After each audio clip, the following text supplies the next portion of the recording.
To cut the long story short, in my mind, my last series was the South African series in India.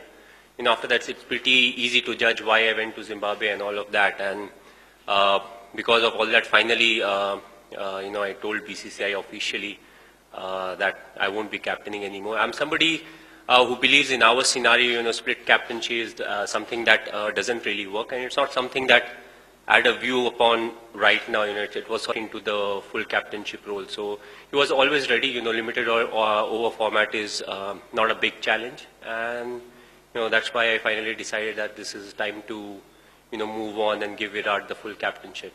The captainship part, I think the wicket-keeper is always a vice captain of the side, irrespective of whether he's the announced vice captain or not. One thing is there that the field setting is usually given to the vice captain or the wicket-keeper.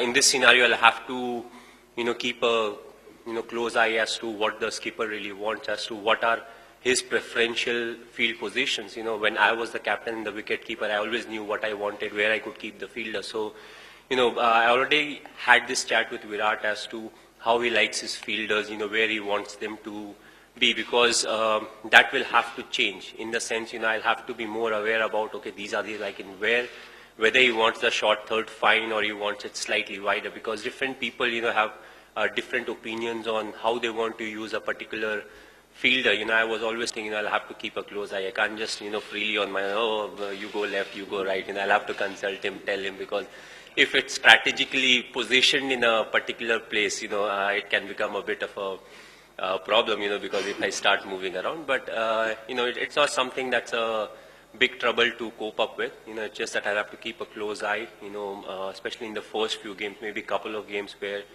I can read the field positioning and everything and use it, from their point.